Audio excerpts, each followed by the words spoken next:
من یه ساعته دارم برای شما از نبوغ درخشش زنان ایرانی میگم.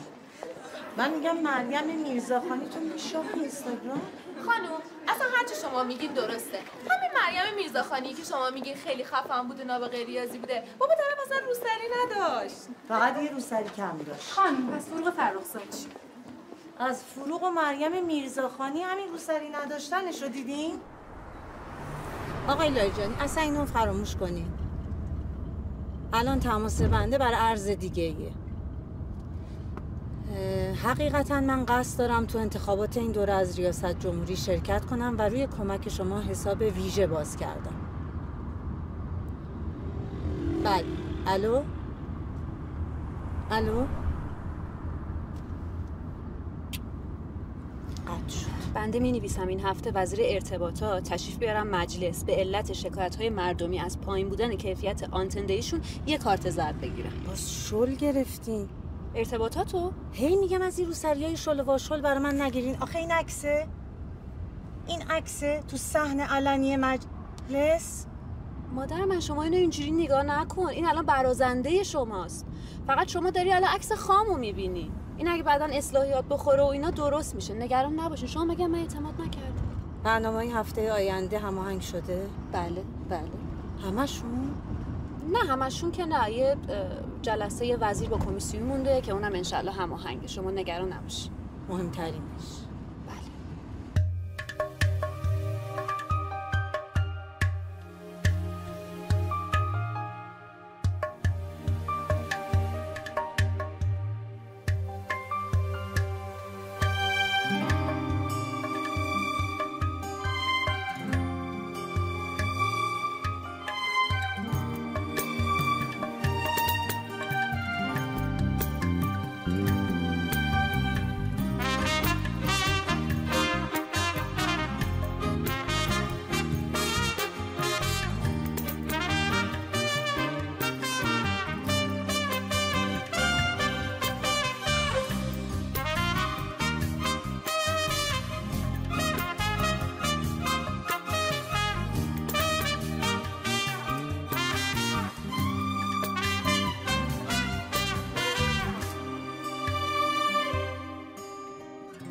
جوجه تیغی ها به گورخرها امری طبیعی نیست.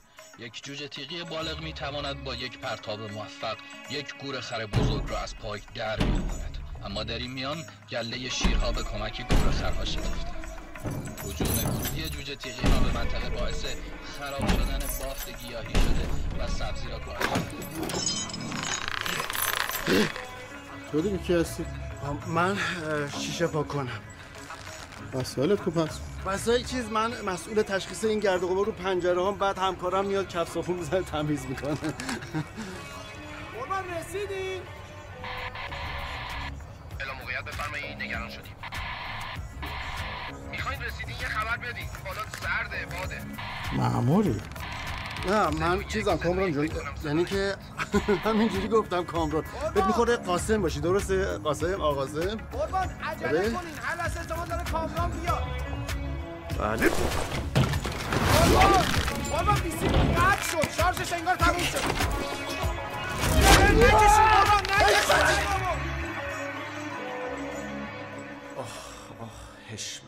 حشمتی تو منو نابود کردی. دیگه تو هیچ عملیات نمیبرمت، بیشور دیوانه. مگه میشه 1 ساعت و 47 دقیقه طول کشید تا از اون بالا آویزون از تو 10 طبقه بیام پایین؟ 6 ماه طول کشید عملیات و نقشه‌شو کشیدم، آخرش چی شد؟ عملیات به این مهمی شکست خورد. الان جناب سرهنگ بیاد جوابشو چی بدم؟ ای خدا، کمترین جریبش بازداشتگاه است. خدا به هممون رحم کنه.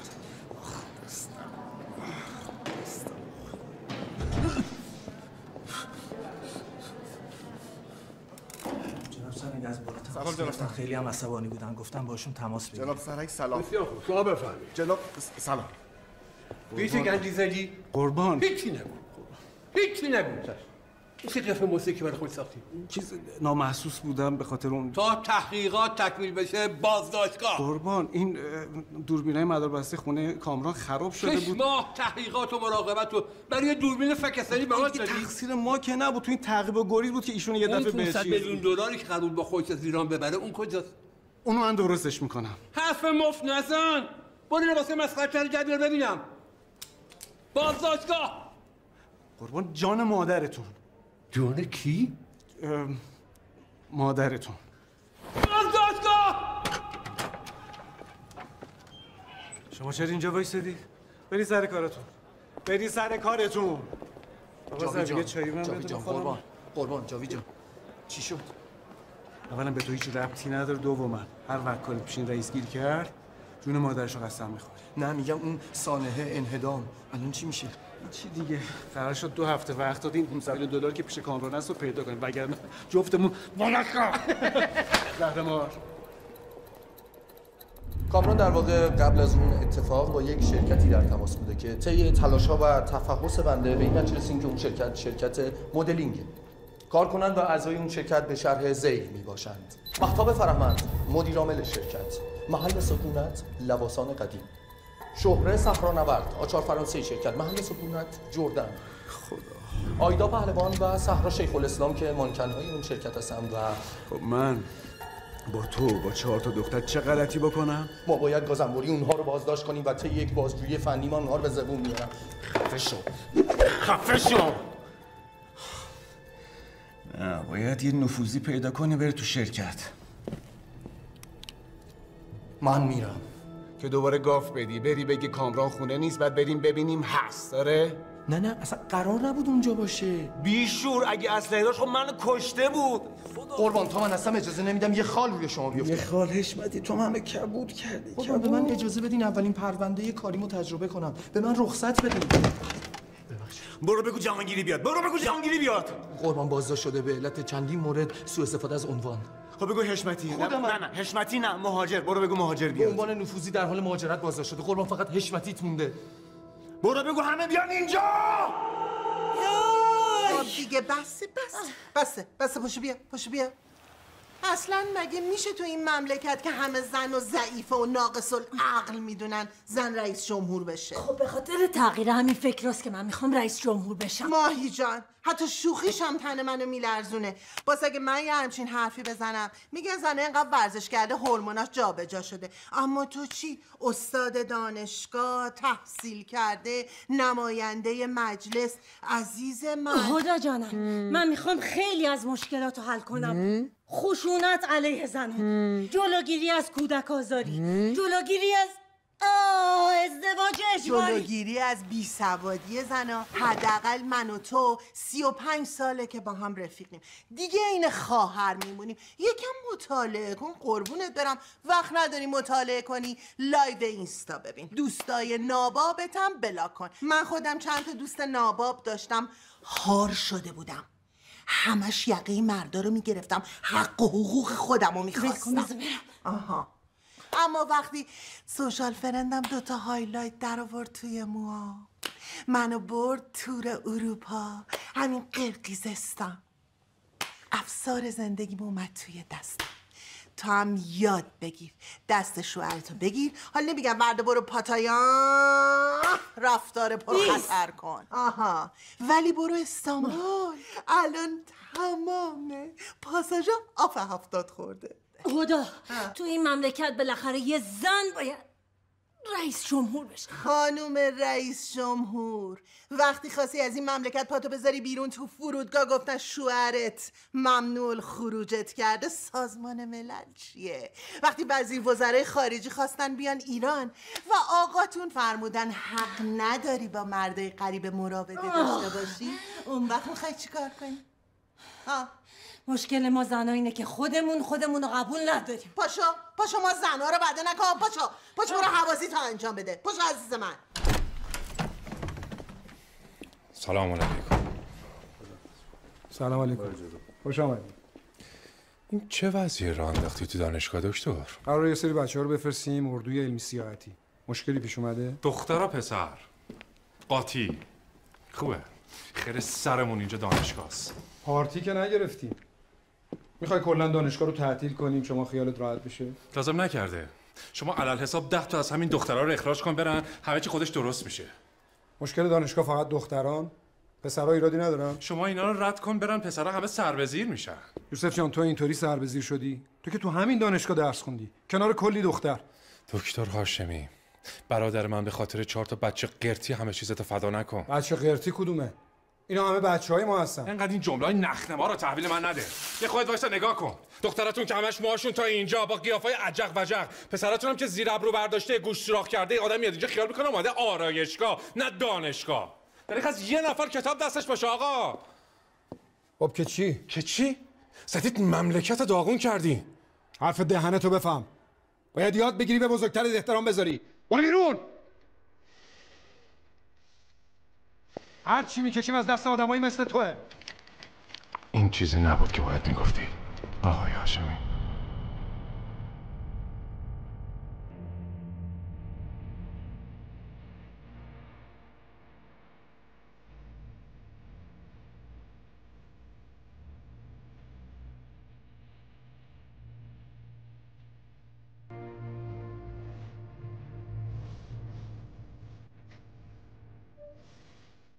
بگو گوشو بعد بیاد.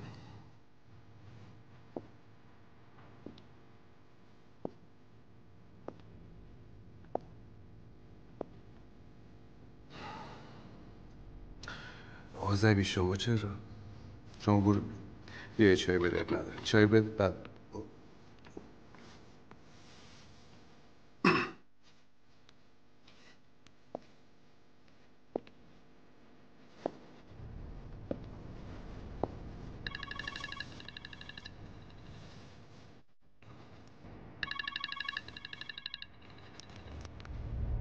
جونم دایی. بهش بگو دیگه طرف دانشگاه پیداش نشه. نه برای کار نه برای درس خوندن.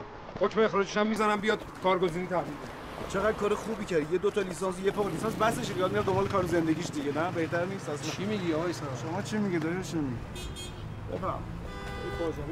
برای چی انقدر از این مرتیش واسخایی میکنی تو؟ اشتباه میکنی دایی. داشتم حالیش میگم که دیگه حق نداره که چشم رو بکنم رو مشت شما عزیزم. من جای تو بودم کار زندگیمو ول میکردم میافتم دنبال این نفوذی‌ها. چی؟ آره. فکرش نمی‌کردی؟ همین هاشمی بابا قیافه سوپر انقلابیش نکن. واکن درو. این خودش 7 خط روزگاره. آقا جان شما کار تو بلد نیست. کی من؟ من کارم بلد نیستم. بابا حاجی من گفتم فقط یه وقت بیشتر خورشیدی بگی من کارمو انجام بدم همین. بس اونو بدم اینم خوب کن.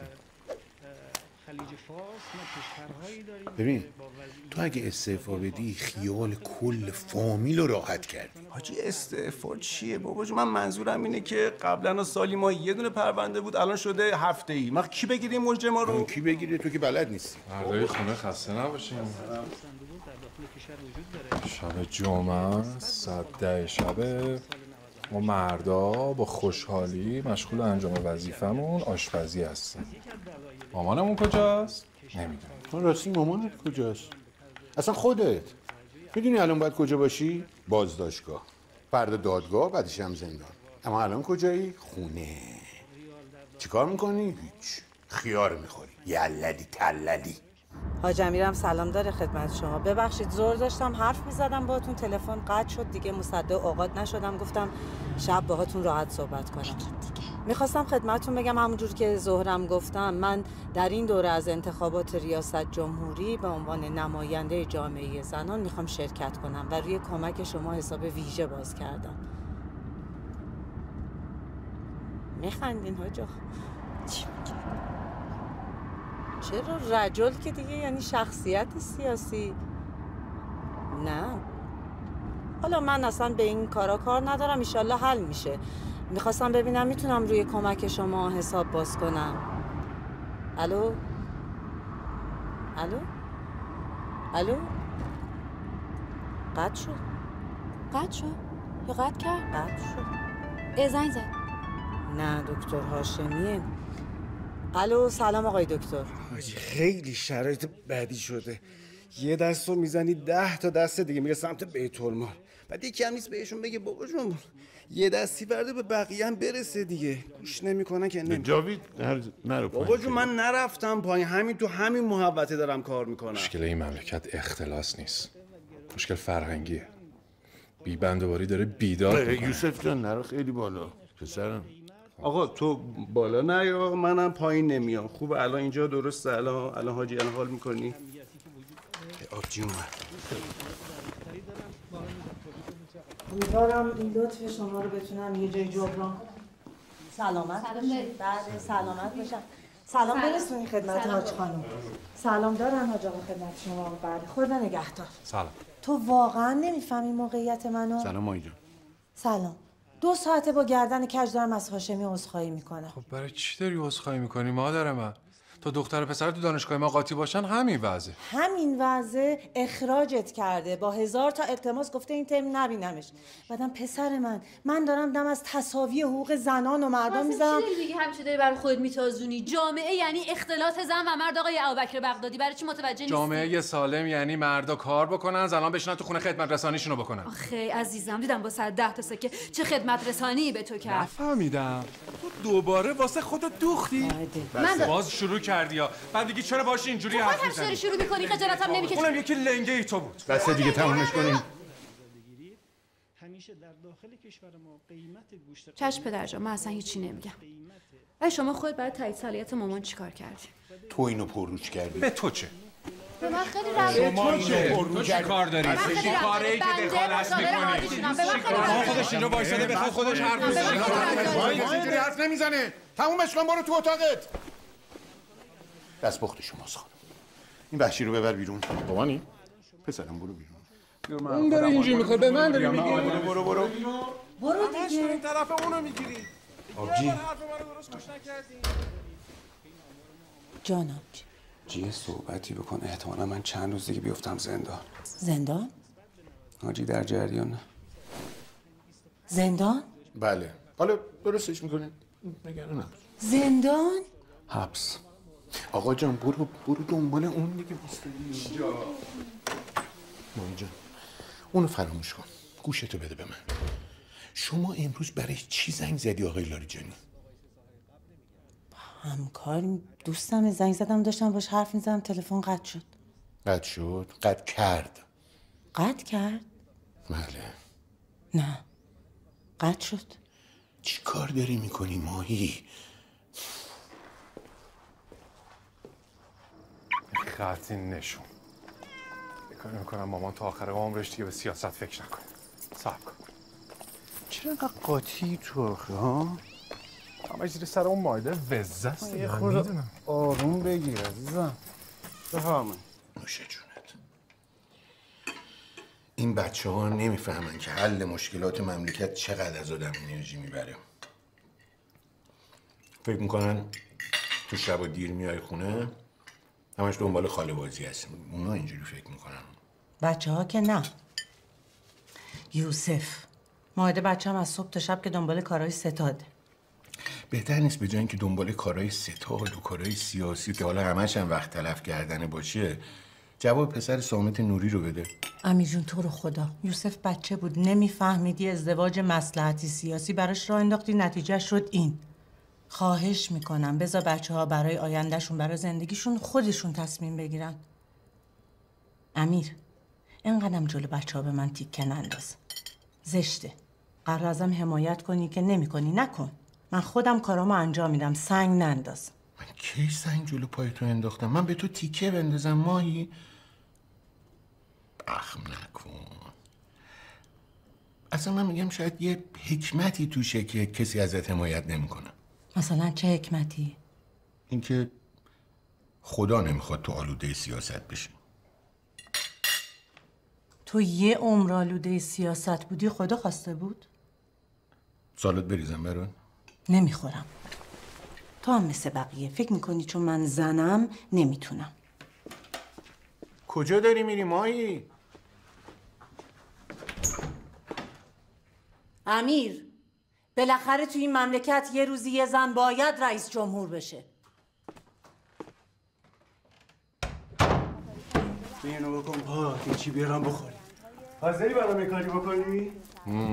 یوسف صحبت 500 میلیون دلار پوله. کابرا آخرین تماسی که داشته با شرکت مدلینگ بود که صاحبش خانم به نام فرهمند. میتونی بری اونجا؟ کجا؟ همون شرکته دیگه. در قرآن کریم آیه‌ای که با صراحت نفی کند امکان ریاست جمهوری یک زن را نداریم. سوء استفاده دوباره این مایده وزه. دلایلی که در روایات آورده می شود که زن نمیتونه زمامدار و رئیس جمهور باشه. بعد ببینیم اون دلارا کجاست. کجاست واقعا؟ هیچ وقتم کافی نبوده. من عمرم بزنم تو رئیس جمهور بشی آخه مادر من. من نباید بذاری اون دلار رو از کشور خارج بشه. خدا من عمرم بذارم. من دمم میگم میدونستم همیشه پشت منی. من چیکار کرده اینو کار اونه. بعد دور میگه چرا. و اینو بده من. باش آروم باش. میگم حاضری به عنوان نفوذی بری تو شرکت؟ باش بیا. نفوذی؟ آره نفوذی. بخور. آروم باش.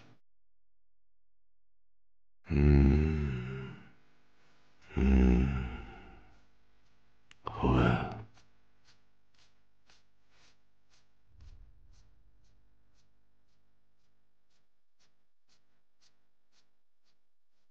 آتیش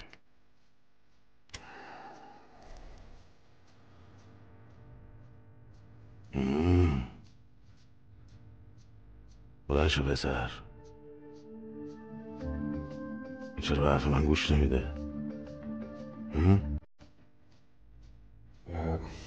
دایی جان میشه بلند شید؟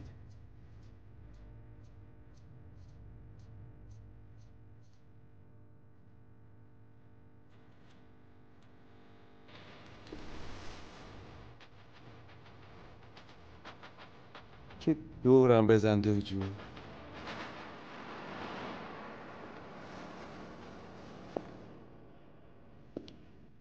چطوره؟ خدا رو شکر. مرسی دایی.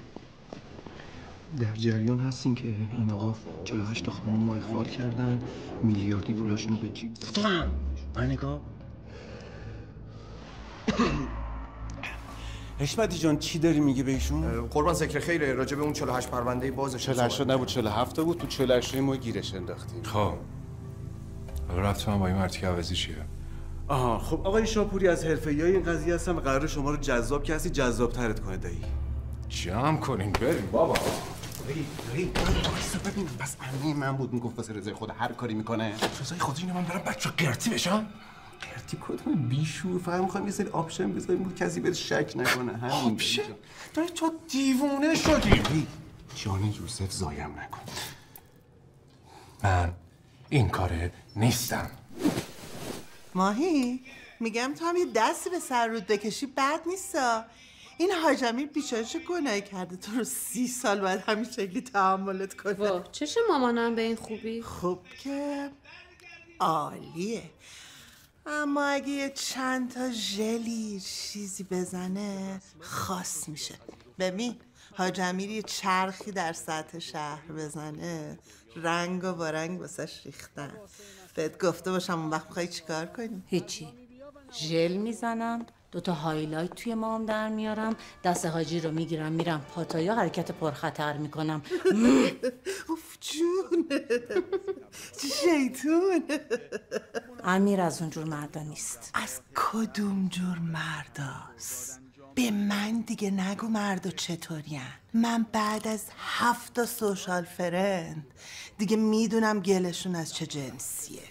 برای مردا تحصیلات و مقام زنشون در درجه 3 و 4 اهمیته. عذرخواهی میکنم اون وقت درجه اول دوم براشون چیه؟ عزیزم درجه اول که دیگه زیباییه، بعدش هم شیطونی. میخوای افسر شوهر دستت باشه شیطون باش. شیطون باشم؟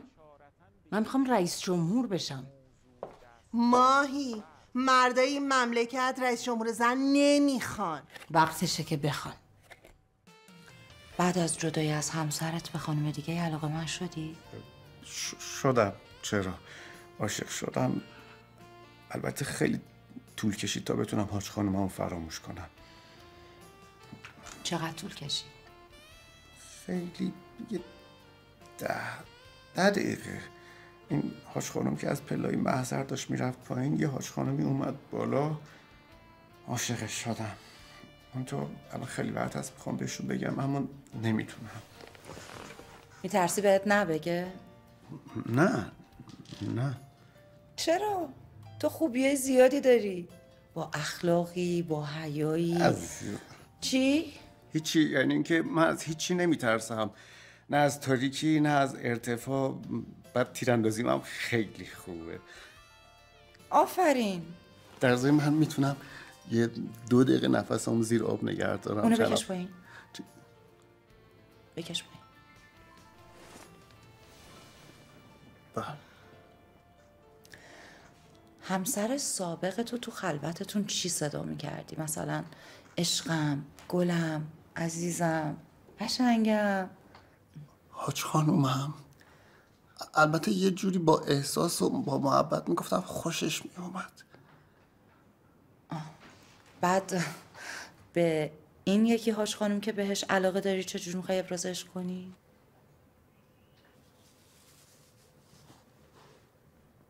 با نگاه هم میشه ها؟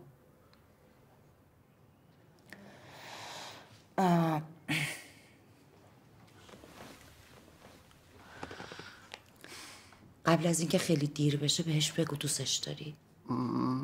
زنا عشق میخوان، زبونی هم میخوان، نه از طریق گوش عاشق میشن. با شنیدن دوست دارم. اگه دیر به جنبی ممکنه یه مردی پیداشه زودتر از تو این کارو بکنه. لعنت کرده حاج خانم، مگه من چی کارم اینجا؟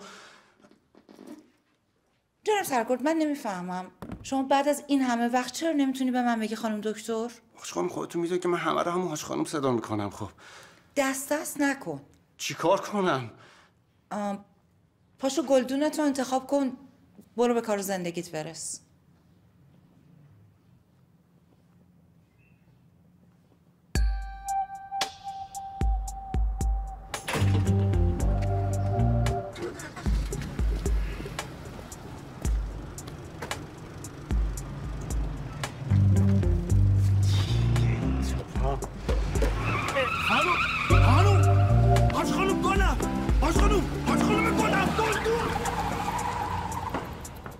انقلاب کردیم از برای جمهوریت، عدالت و برابری. ما و شما برابریم. پس اگر فرزندی از فرزندان این سرزمین توان تحصیل ندارد ما مقصریم. اگر در این مملکت بیماری امکان درمان ندارد این همه ماییم که فقیری. هیچ تبعیضی بین ما نیست. پس ما همه مقصریم. من مقصرم. من آمدم از برای تغییر. من آمدم زیرا به اراده و قلب تپنده مردمان سرزمینم باور دارم. چی شد؟ ماما خیلی احساساتی گفتی. سر محکمتر، قویتر بگید. من آمدم. از من آمدم. آماده این؟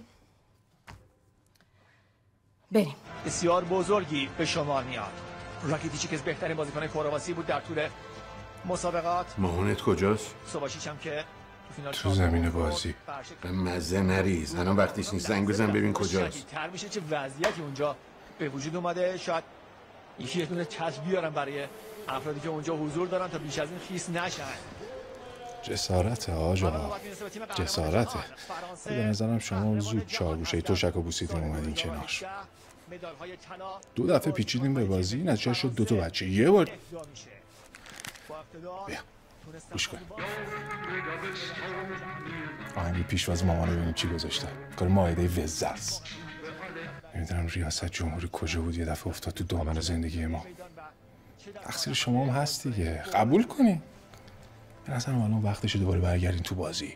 الان وقتشه. ماهیا هر وقت از آب بگیرین تازه است. لا اله الا الله. دیده میشه؟ آقای مکرون هم همینطور. مامان جواب نمیده. بله. بهش بگیم من یه چند روزی نیستم. خانم رئیس جمهور کرواسی هم که هست. اینم همه رو بغل کرد. گوه زدن تو این سینما و تلویزیون ما. فیلیپ لام به عنوان کاپیتان آشنا ندارین یا فردوسی پور رو اخراجش کنن؟ به جای دریوری گفتن تو مرد باش تو زن بگیر. آقا شما یه بار ما رو نقره داغ کردی بسه دیگه. من نمیدونم چرا هر چی میشه هی ربطش میدیم به من. مادرت اینجوری هم دست از سر سیاست برمیداره، هم به زندگیش میرسه، هم به من بدبخت فلک زده، هم به نواش. من دختر مورد علاقه‌مو پیدا کردم که با روحیات من سازگار بود. چشم. شما مشکل خودتون رو بچسبید. 10 ساله داری همینو میگی. بعد یه عمر کار کردن دارم تنهایی تو این خونه میپوسم. این دیوارا داره خفم میکن. خب منم دارم همینو میگم قربونت برم. الان وقتشه. الان این حرفا رو باید داری به مامان بزنی. یه داداش کوچولو.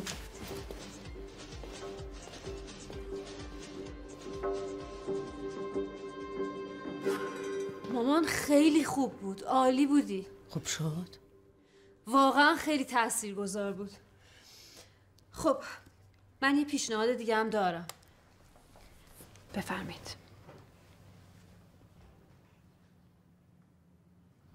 آنگلا مرکل، مارگارت تاچر، لیولا تیموشنکو، هالونن، بوتو، گیلا، شیده. این همه اسمو برای چی باید بگم؟ مامان جون اساس ایده من روی همینه. برای اینکه رئیس دولت بودن یه زن همه جای دنیا یه اتفاق کاملا طبیعیه. برای همین شما شروع میکنین به گفتن این اسامی و در انتها میگین برای اولین بار در جمهوری اسلامی ایران دکتر ماهرخ سماوات. عالیه. بگیریم؟ بریم.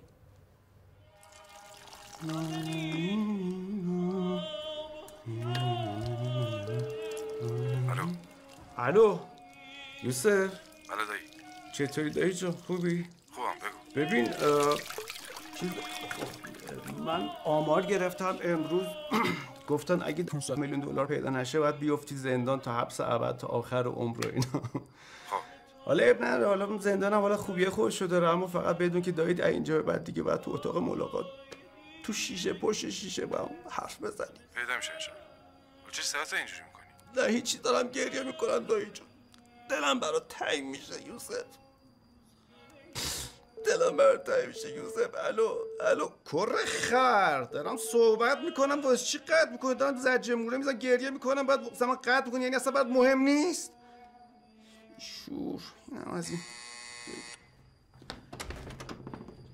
ای قربونت برم من نگران زندان رفتنم داییتی آخه. خاطر پول بیت المال اومدم. خب بازم ممنون احساس مسئولیت میکنی دایی جان.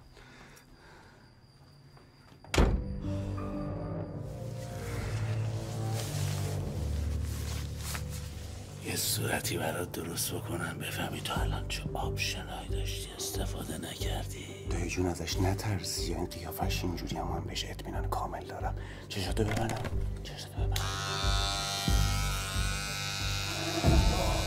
خدا دیگه همین هم بوده برم برای تو ترتا ببرم. آقا این قیافت واسه من درست کردی، من ترتا نمیزنم. آقا اینجوری که کامل نمیشن، حالا اگه شما راضی. آقا من تتا میزنم زاپاسش باشم، شاید تیر خورد. تیر؟ مگه قراره تیراندازی بشه؟ چرا همه چی از همون اول نمیگی به آدم؟ شرکت مدلینگ که 4 تا دختر گوگلی هستن به چشم خواهری، اونه که به تیر نمیزنن. خفه شو. بابا سلام بابا. میمونه یه چیزی اونم اینستا، یه چند تا در و داف که باید باشون رابطه داشته باشی. من رابطه داشته باشم. نه دیگه تو من رابطه مثلا اخلاق دادی دست این نمیفهمی داری چی کار میکنی. تخصص آدمو احترام بذار. بیبرانی کجا رفت؟ اینستا و مخالفه داشتم با خود من. چه زریه داری میزنی تو آخه؟ یعنی خواهرزاده تو رابطه نداشته؟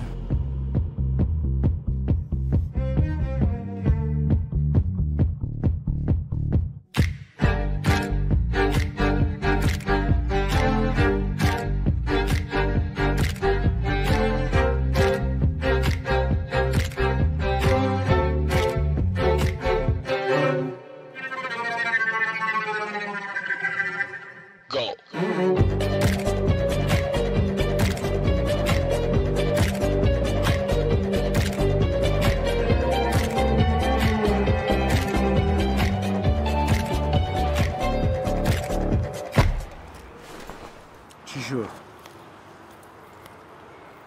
این؟ به سلیقت خوبه ها؟ چیه دلت خواست؟ منم دلم خواست. تو بیا اینجا. تو برو اونجا. یوسف این شد. همه آهن پرستای این شهر عاشق این مدل ماشینه. دوباره حرف ببین سرگل، از دختر 18 ساله تا پیرزن 85 ساله ترمز بزنی سوار میشه. آقا تو چرا اینقدر وقیحی؟ چرا جلو دهنت نمیگیری؟ بس کنید دیگه. سلام. اینو بگو سری نامش رو بزنن یه شونو تو جاسازی کنن.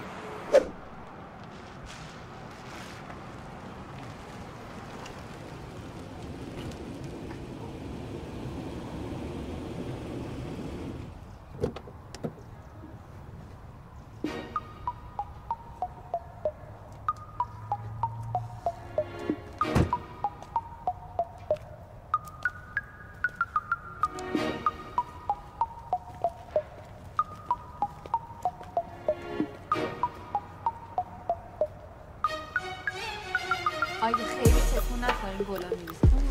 یه تمام قد ازش بگیر. یا بسته یه صورت اینو میگیریم. مثلا تو در میدیوم باشه دیگه.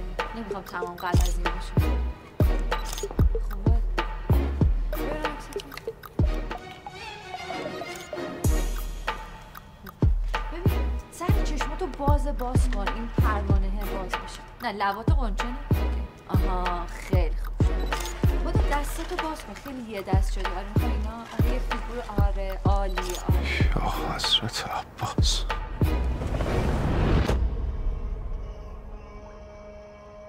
خدایا این چه آزمایشیه داری از من میکنی؟ قوی باش یوسف، قوی باش. پای بیت المال وسط پسر.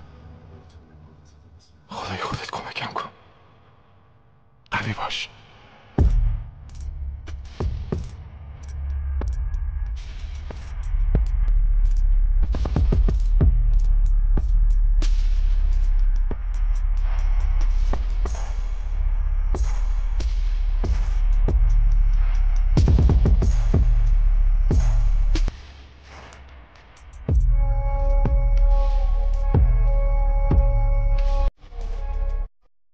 شهره این مرواریدای زیر چشمش خیلی زیاده، اصلا چشمشو دفرمه کرده. مرواریدای ریزتر میزه. حجم ارکیده ها پایین لباسش زیاده. خب شیده رو یه ذره صافترش کن، خیلی بالاست. برم پایین عکاسی. بریم پایین واسه عکاسی، تغییرات کوچیکم داریم.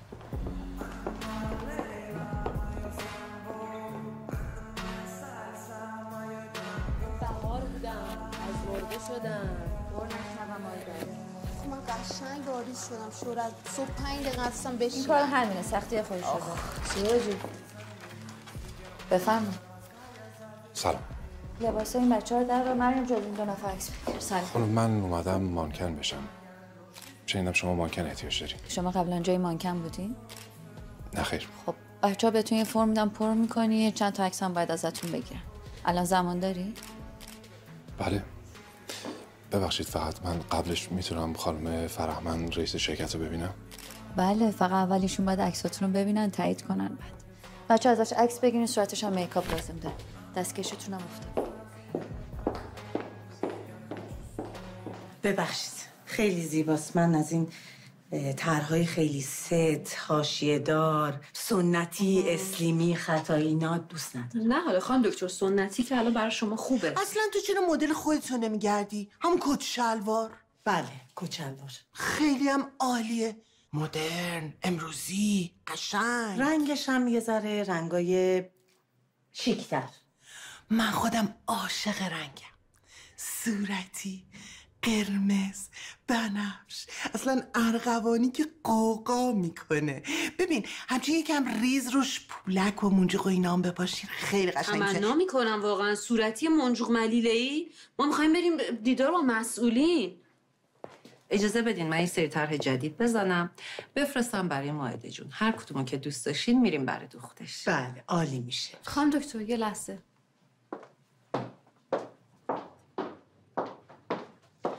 مامان جون این قضیه لباساتون رو جدی بگیرین. لطفاً به ایده های هر کسی هم توجه نکنین. نمیرسیم به ورزشا. از این یوسف خبر نداری؟ جواب تلفن نمیده. حالا سرخ برگرد. آها یه ذره سرتو بگی بالاتر ببینم. نه اونقدر. آها خیلی خوبه. آها نگاه بده. نگاه نافذ بده به خانوم. بله. نگاه جذاب میشه. کلا رو سر جاش. از نمیخواد. بلند شو وایس. پشیمون شدم. پاشو وایس. آفرین. پاشو وایسا. یه پا جلوتر. آها سر بگی بالا. مردونه ایستایی. آها یکی از پاها جلوتر. سر بگی بالا. سرشونه کج. اینجوری. آقا ولش کن. میتونی کتواک بری؟ من هیچ جا نمیخوام برم. من اومدم اینجا مانکن بشم. فقط به من بگی باید چیکار کنم. چه خبره اینجا؟ این آقا کیه؟ سلام. ایشون میخوان مانکن شن. شهره جون گفتن ما عکس بگیریم شما ببینین. ما هم داشتیم عکاسی میکردیم. شما خانم فرهمن هستین؟ بله. ما که اصلا مانکن مرد نمیخوایم. بله ببینید سرکار خانم، من فکر میکنم که من واقعا میتونم. اشتباه شده آقا. خواهش میکنم بفرمایید بیرون.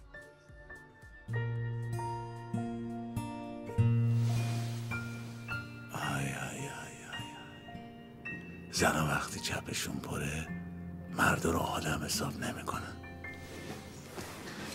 این که گفتی یعنی چی؟ یعنی اینکه پول تو جیبشونه واسه همین مرد رو آدم حساب نمیکنن.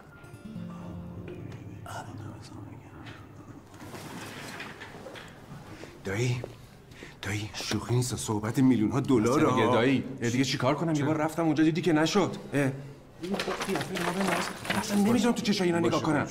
حیف جوانو به این خوشتیپی، خوشقد و بالایی، به این جذابی، به این خشنی، اون وقت با لگد بندازنش بیرون. یا حرف دهانت بفهم. خب چیکار باید بکنیم الان؟ باید کارو بسپاری دست کاردون. قربان این مسئولیت رو به من تو ببر صدا تو. 2-3 ساعت به من وقت بدی آمار این خوشگلا رو برات در میارم. آره همین مونده. فقط میخوام به تو فرصت بدم. این کارام به اینجا رسیده. به تو فرصت بدم. دایی بس کن دیگه. تو هم دیگه. دایی جون نگاه کن منو تو. بابا این حرف الکی که بهت نمیزنه. حرفش گوش کن. قشنگ جذاب کدم بهت داد دیگه. خبردار زهر مار.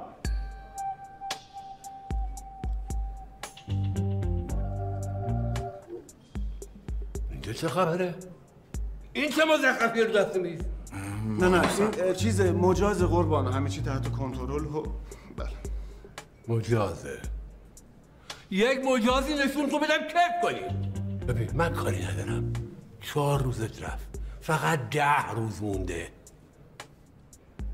وگرنه بازداشتگاه.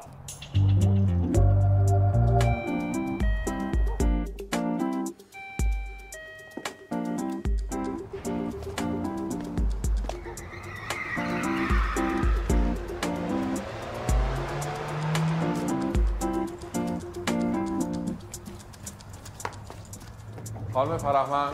وایسا ببینم کجا داری میری؟ خانم فرهمن. تو بیاد تو مگه با تو نیستم؟ ببخشید خودش اومد تو. بذار ببینم چی میگه. خانم من میخوام مانکن بشم. من عاشق این کارم. دلم میخواد این کار از شما یاد بگیرم. مگه من به شما نگفتم مانکن نمیخوام؟ هر چقدر پولش باشه میدم. 100 میلیون. قبول. این پول اصلا برای مهم نیست. باشه پس 150 میلیون یه جا. ببین چونه بزنی کردمش 200. نه نمیخواستم چونه بزنم. میخواستم بگم اگر بخواید میتونم بهتون دلار بدم. من دلار نمیخوام. پول واریز کردی آموزشت شروع میشه. پول تا 2 ساعت دیگه توی حسابتونه.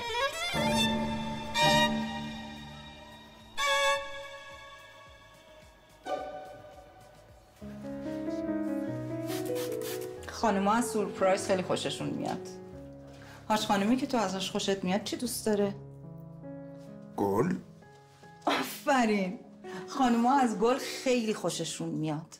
خب براش یه گلدون ببر. این که یادگاری خود شماست. هر چیزی میتونه باشه. مهمی که با دیدنش یاد تو بیفته. نه حاج خانم هر چیزی که نمیتونه باشه. باید یه چیزی بدم که فکر نکنه من خسیسم با هم بمونه. چون چند وقتی هم قراره برم زندان. یه چیزی بدم که همینجور میخوام بکن و موندگار بشه. شما یه قدم بردار. بعد اونو یه طوری میبینی که تا حالا ندیدیش.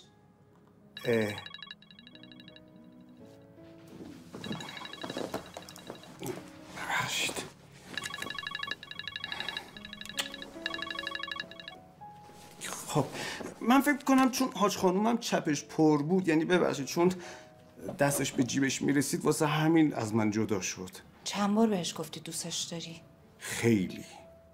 مثلا هر وقت که تلفن زنگ میزد با هم حرف میزدیم صحبت میکردیم، تموم که میشد گوشی رو قطع میکردم، رو به گوشی تو دلم بهش میگفتم و جالب بود که میفهمید اونم. چرا تو روش نمیگفتی؟ میترسیدی؟ من ترسو نیستم. نه تو مریض نیستی، تو ترسویی. آخه نیستم. خب پس بگو دوستت دارم. بگم؟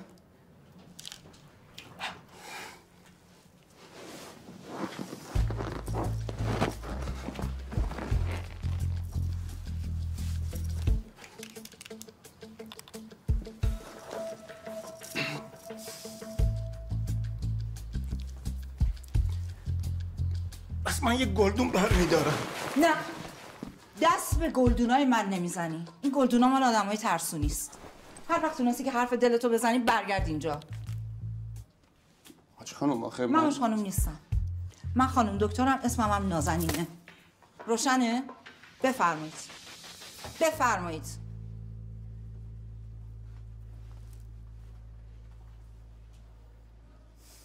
قبل از ظهر که بعد بریم انجمن زنان کارآفرین، بعد فدراسیون ورزش بانوان، یه نمایشگاه مطبوعات و افتتاح گالری نقاشی هم داریم که طبق تخمینی که بنده زدم احتمالاً ما تا عصر درگیریم. نه از یوسف خبری هست نه از جاوید.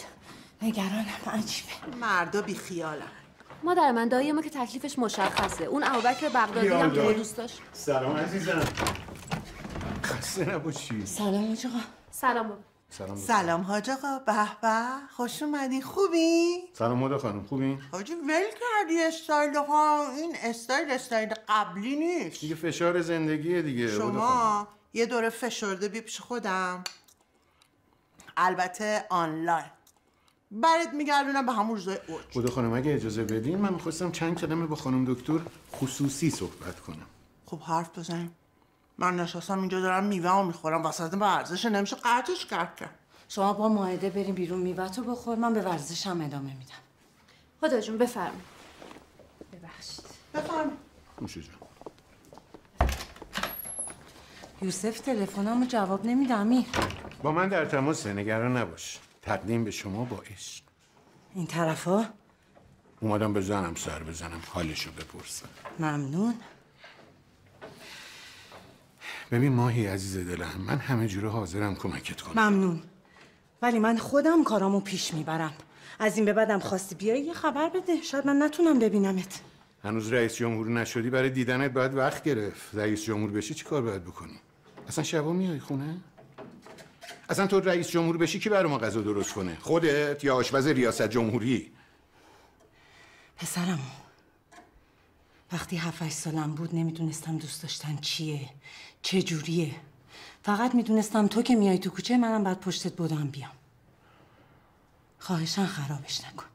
عزیز دلم بیا چند روز بریم باغچه، یه استراحتی کن، یه تجدید قوایی بکن، یه آلبالو پلو بپز من بخورم، یه آلبالو پلوی مشتی من میپزم تو بخور. اصلا ببینیم بعد 30 و اندی سال زندگی مشترک چندیم، کی دست بختش بهت، کی بلدتره. از الان تا پایان انتخابات ریاست جمهوری نه من برای تو آلبالو پلو درست میکنم، نه تو برای من آلبالو پلو درست میکنی، نه باغچه میریم نه چی، فقط دوست معمولی هستیم. شما خانم فرهمن هستین؟ بله. ما که اصلا مانکن مرد نمیخوایم.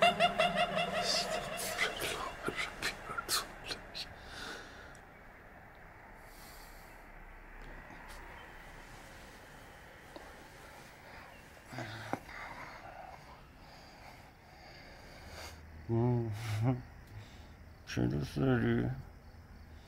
چه وقت فرام برات ها؟ زنی چی شد؟ نازنین کی؟ چطور؟ تو خوابایی داشتی میگفتی نازنین؟ اسبم. اسب؟ اسب. تو چرا بیداری؟ من تو این سر صدا نمیتونم بخوام. باشه بشین یه چیزی بخوام. بابا گفتم دیگه این چیز خاص نیست. این دوست اسبم، یعنی اسب دوستم. بس چیکار به اسب تو دارم؟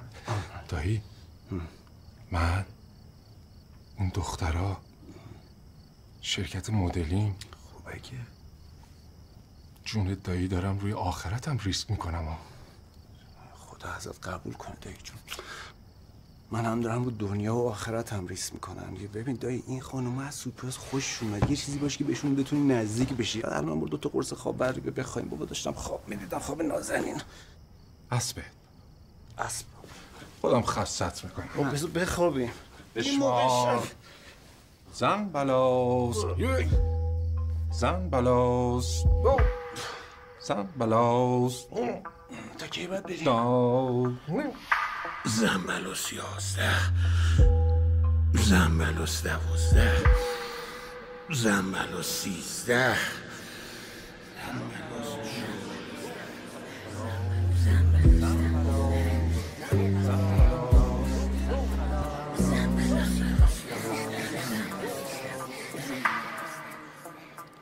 یادداشت کن امروز به چند تا از این بزرگای فامیل زنگ بزنیم. بس چی شده؟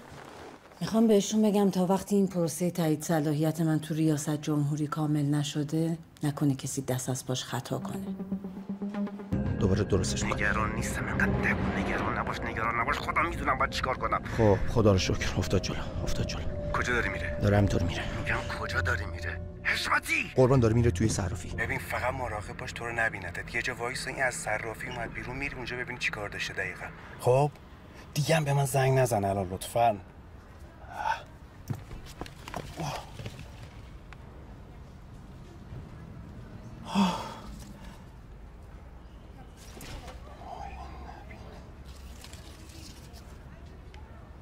عزیزم کاش خودش بلند میشد میمد بهت میگفت که دوست دارم. منم بهش میگفتم منم همینطور. حتما مجبورم این کفشا رو بپوشم. بله اینو کفشای تمرینه. نظرتون زنونه نیست؟ نه برای حفظ تعادله. یه ذره صدای اینو کم میکنین؟ خانم فرهمن خودشون نمیاد؟ نه مهتاب جون قرار نیست بیاد، ما خودمون بهت یاد میدیم. مشکلی داری؟ نه. اگه ناراحتی میتونی بری یا؟ نه شما خوبین. پس بلند شو دیگه. خیلی خوب خودم بلند چرا اینجوری می‌کنی؟ می‌خواستم کمک کنم. صاف وایسا. سر جلو. نگاه برو. چونه صاف. سرشونه عقب. شکم تو. دستا به این حالت. انگار که 2 تا سکه دستت. حالا بشمار. 1 2 نگاه به سمت روبرو. 1 سینه رو بده جلو. خیلی خوب دست نزن دیگه. دارم راه میرم خودم دیگه. دارم میگم پام پیچ خورده. کفش زنونه داری دست من. ناراحتی بلند شو برو بیرون. نه داشتیم تمرین میکردیم اینجا پام. بله معذرت میخوام حق به شماست. ببندینش به ستون تا هم حرف زدن با خانوما رو یاد بگیره هم یاد بگیره صاف وایسه. ستون؟ ستون.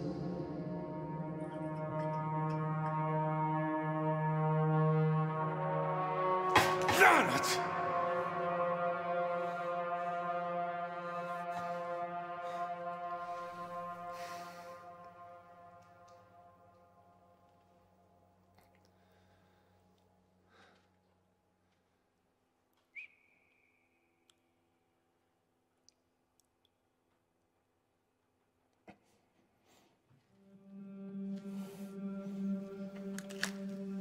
چطوری؟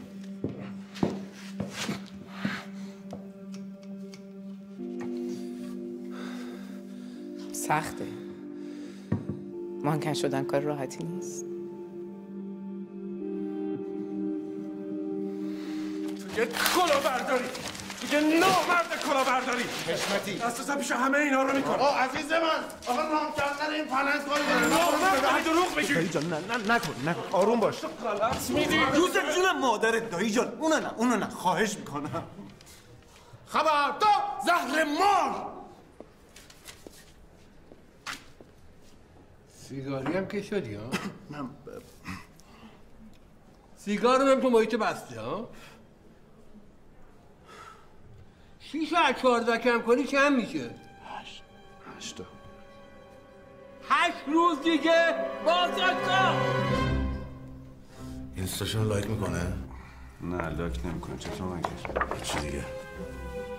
تو دنیای امروز راه ارتباطی با آدم‌ها شبکه‌های اجتماعیه. یعنی چی؟ یعنی که زنها دوست دارن عکساشون نگاه کنی، براشون کامنت بذاری، بهشون توجه کنی. اونا حریص این ماجران. چه جوری یعنی؟ چیکار باید بکنی؟ بهشون توجه کنی. ببین جام سرگرد، هر زنی که به دنیا میاد با خودش یه دستورالعمل داره، یه کاتالوگ داره. هر زنی؟ هر یعنی زنی. مثلا دکتر یا روان پزشک چی اون چه جوریه؟ شاغله. آره. بهت گفته بودم زنایی که چپشون پره و پول تو جیبشونه مردا رو آدم حساب نمیکنن. من حس کرده بودم اینو. خب بعد چیکار باید بکنی تو؟ باید از یک روش دیگه استفاده کنی. مثلا اگه هدیه دوست داره هر دفعه میبینیش براش هدیه بخری. اگه گل دوست داره براش گل بخری. تو چشماش نگاه کنی. اسمش چیه؟ نازنین. بگی نازنین جون برای شما آوردم. جانم جواب میده. نازنین جان. جان. هر روشی که میتونی. آقای شاپوری نازنین چیه؟ مهتاب، شهره، آیدا، صحرا. اسمشون که مهم نیست. نه مثال روش نفوذ به قلبشون مهمه. فهمیدی یوسف؟ به همین راحتی. فقط باید یه خودمونی وارد اون شرکت بشی، به چششون نگاه کنی، گلدون بخری واسهشون ببری. حالا جون نتونستی بگی جان. ها؟ فرصت میخوام مثل آدم بتونم باهاشون حرف بزنم. فرصت دیگه. استاد چاپوری من چندین بار کتاب مردان مریخی زمنا ونوسی رو مطالعه کردم. زنها رو خوب میشناسم. اجازه بدین این عملیات رو من برم. کتاب بدی نیست. کتاب خوبی؟ بد نیست. خب اونو واسه من بیار بخونم که بدم به یوسف بخونه مطالعه کنه. براش بهتره. نهار چی داریم؟ کوفت داریم. سلام. سلام. ماهی عزیزم خوش اومدی. خسته نباشی. این چی درست کردم ماهی؟ دست درد نکنه. یه پیشنهادی هم برات دارم. باغچه نمیام. اونی که بعداً در موردش صحبت میکنیم. الان نمیخواستم اینو بگم. من میگم تو این ماشین مدل بالا تو رد کن بره. یه ماشین تولید داخل بخر با اونجا بجاش. من همیشه محافظت، راننده‌ات، همیشه کنارتم. هر کاری داری به من بگو، من در خدمتتم. اینجوری مردمی ترم هست. زشته امیر. زشته حاج امیر. شما بشی راننده من. سن و سالی از شما گذشته اصلا خوب نیست. من سن و سالی ازم گذشته؟ من سن و سالی ازم گذشته؟ کجای کاری؟ تازه میخوام دوباره بابا بشم. بابا بشی؟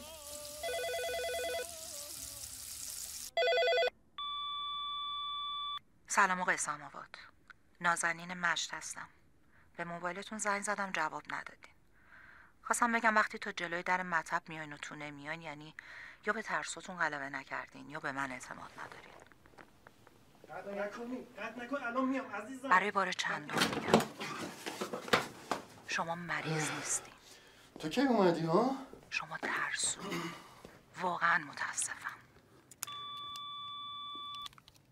حاج خانم دوست نارم.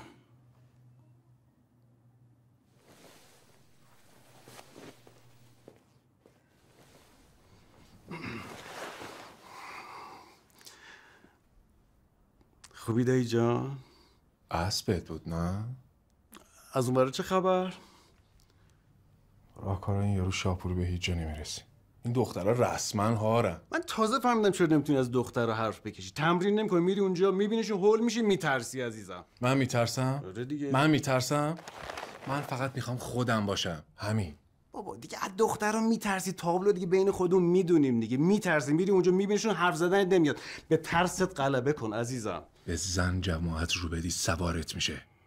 بچم حرفای اینو واسه من قیرقیره نکنم. بحث شخصیش نکن. بحث شخصیش نکن. اینا پرونده از دین زبونی شاپوری کشیدم. ببین با چه فرمولی مخ دخترها رو میزده. بیا که تمرین کن. من واسه تمرین ندارم. بابا تمرین کن یاد بگیر. بیا فکر کن مثلا من همون دخترم. بیا. خب بگو. حیف خانم جذابی مثل شما نیست که این چیه؟ قشنگ با احساس تو چشم نگاه کن. من چش تو چش نمیتونم. خب چیکار کنی؟ چه میدونم برگرد. چی؟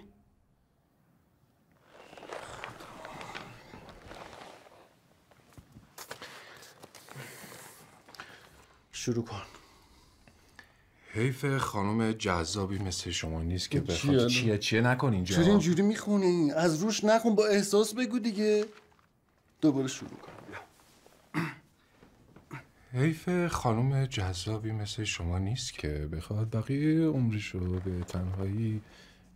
چرا لج میکنی خب؟ ها؟ بابا یه فکر کن این طرف میخواد زنت بشه، جذاب باش، لج نکن. من حوصله ندارم، بی خیال من شو.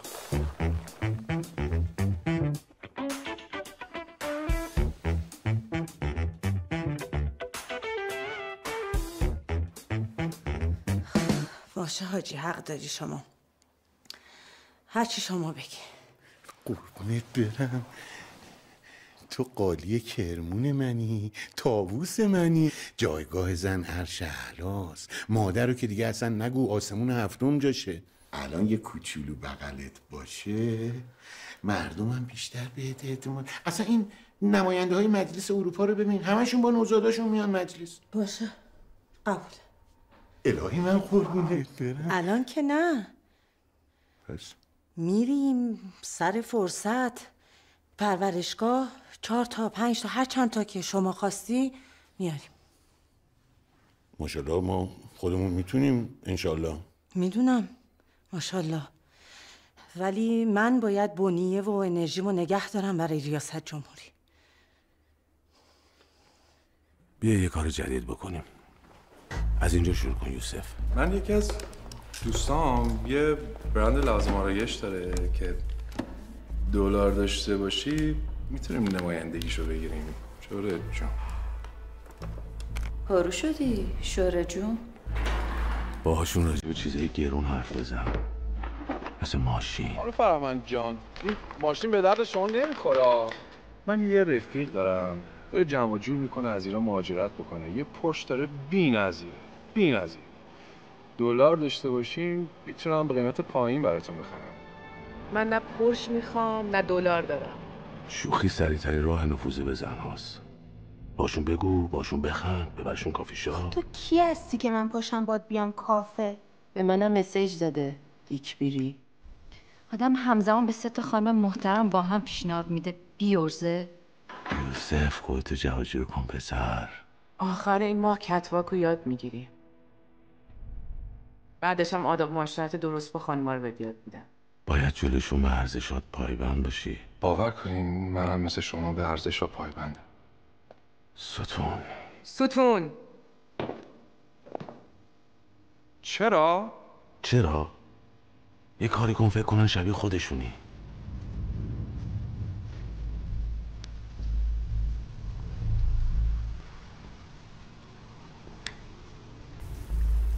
من ترک کردم. اینم عادت.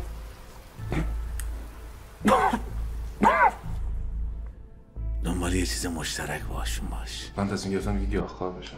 تو اول باید از یونجه شروع کنی. بعد دلشون برات بسوزه. چته؟ چت شد؟ یه مدت قبلی به یه بیماری مهلک شدم که هیچ کاری نمیتونم به سرانجام برسونم. چه بیماری؟ یه ذره دروغ بگو. دریچه آورتم تنگه. باش رابر دریچه آورتتم گشاد میشه. دیگه چیزی به ذهنم نمیرسه. نمیدونم چرا زنای امروز اینقدر پیچیده شدن. فهمیدی یوسف جان؟ تو که کلا عشق و عاشقی سرت نمیشه، باید اعتمادشون رو جلب کنی. تو ولی خوب سرت میشه. باشه تو با اون سرت زن میشه. طلاق دادنت همه چی. درست صحبت کن، من داییتم بیشور. بگو هجوری بگو همه بشنون. آفرین. حشمتی اون شاپوری رو بیار بالا. یعنی بعد 4 تا جغل بچه شکست بردم. من فقط 6 ماه پیش شما بودم. باورم نمیشه زمان انقدر عوض شد. حالا اب نداره، الان 15 سال وقت داری به این سوال تاریخ فکر کنی که چرا زنها اینقدر موجودات پیچیده یعنی. آقای غلام چی بودی؟ پردرود، ملقب به پرهام شاپوری. آره اینجوری واسه خودت هم بهتره. درس عبرتی میشی برای بقیه. 4 تا خانوم توی این مملکت نیست کاندیدای ریاست جمهوری بشه؟ 40 سال این مملکت و آقایون دارن اداره میکنن. 4 سال بدنش دست ما. مگه خودتون نمیگین پشت هر مرد موفق یک زن شایسته ایستاده؟ 4 صبا جاهامون رو عوض کنیم. قوم و خویش من دست به دست هم دهیم به مهر، با احترام به تساوی حقوق زن و مرد انشاءالله در این دوره از ریاست جمهوری من رأی بیارم. در دولت من کار برای همه هست. جوونا به نسبت تخصصشون امکان فعالیت دارن، فعالیت سالم. عموزاده شما هم بهتر زودتر زنگ بزنی آقازاده ها برگردن. انشاءالله در دولت من امکان رشد در همه زمینه ها هست. چرا هادی و کاظم نباید توی رشته خودشون فعالیت فرهنگی بکنن؟ مگه مملکت خودشون چی کم داره؟ اصلا توی فامیل ما دو تابعیتی نباید باشه. اکبر آقا شما هم لکسوستو بفروش، خودروی تولید داخل بخر، از کالای ملی حمایت کن. منم ماشینمو گذاشتم برای فروش. به هادی و کاظم چی کار داری آخه ماهی جون؟ بدهکارای وامای بانکی حساباشون رو تصفیه کنن. چرخ این مملکت باید بچرخه. انشاءالله توی فامیلمون دلال سکه و دلار که نداری.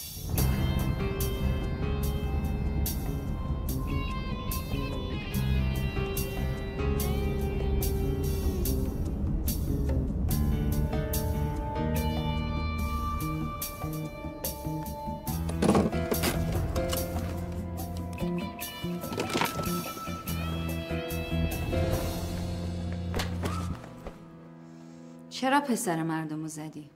به خدا من نمیدونستم رفیقتونه. فکر کردم مزاحمتون شده. به تو چه که مزاحممون شده؟ اصلا مدلو میخواد که مزاحممون شه. بعد به تو جواب پس بدیم؟ بچه‌ام روانیم. پسر قرار بود بلیت بازی امروز رو برامون ردیف کنه. گند زدی به همه چی. خواستم برم مهدی طارمی رو ببینم و از وقتی اون پنالتی رو روبرو کریس رونالدو گرفت من مردم براش. بیرانوند بود گرفت. هر کی؟ آره چه فرقی میکنه حالا هر کی. می‌خواستم برم استادیوم. چرا هیچی نمیگی؟ لال شدی.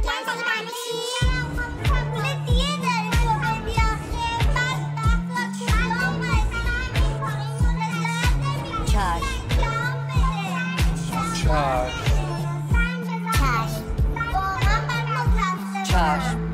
میدونی اون چی بود؟ چشم. هر چی تو بگی درسته.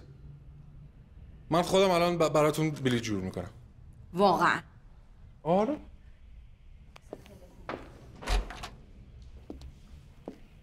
الو جاوید کجایی الان؟ گوش کن ببین چی بهت میگم. من چند تا بلیط میکنم؟ 4 تا. چرا 4 تا؟ 3 تا ما یکیشم خودت دیگه ما رو ببری بیاری. من مرتب نمیاد. نه اون نباید بفهم ما بریم ورزشگاه. تو در تا بکش. گوش کن من 4 تا بلیط واسه استادیوم بازی امروز میخوام. یه لحظه گوشی نگه دار. دختره رو مگه ورزشگاه راه میدن؟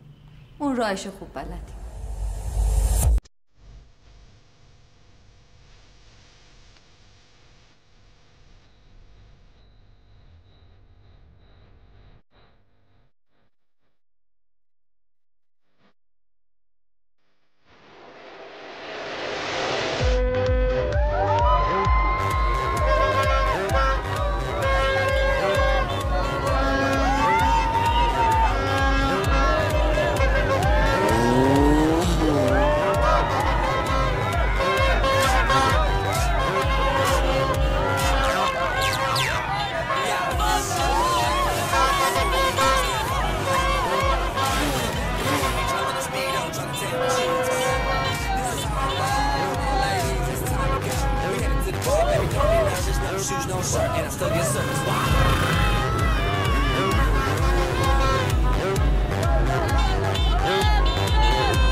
برخورد جدی با متخلفان در استفاده از امکانات دولتی در جهت تبلیغات انتخاباتی در هر نهاد و تشکیلات دولتی که باشد در دستور کار حوزه قضایی قرار دارد. انتخابات زیر نظر 6 کمیته تخصصی تبلیغات، اطلاع رسانی و فضای مجازی، فناوری اطلاعات، دستورالعمل‌های بهداشتی، حراست و استعلامات، پشتیبانی و اجرایی و امنیتی برگزار می‌شود. دستگاه قضایی فضای انتخاباتی را رصد و با جرایم و متخلفان انتخاباتی با واقعیت برخورد می‌کند. ایام بکن.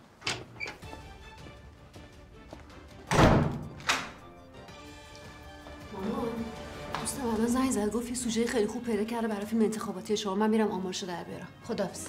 به سلامت.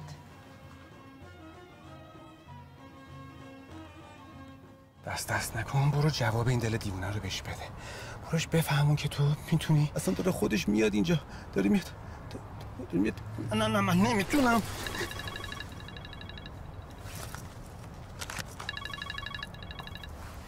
الو یوسف، واسه چی انقدر داری من زنگ میزنی؟ بابا من تو مأموریتم، میفهمی؟ من میخوام این فیلم شما رو مسئولین نشون بدم. ازتون میخوام که درباره حق ورود زنها به استادیوم صحبت بکنید. ببینید شما باید یه جوری حرف بزنید که اینها رو متقاعد بکنید. انگار که تنها اثر وجودی شما در این لحظه همینه. آماده اید؟ پس شروع میکنیم. 1 2 3 بفرمایید. بسم الله الرحمن الرحیم.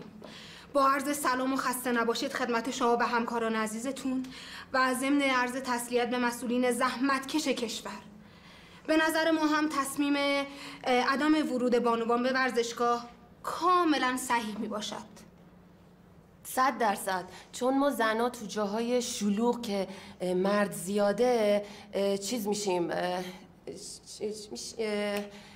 منقلب میشیم. ببخشید خانم سماوات. بله. یه لحظه تشریف میاریم.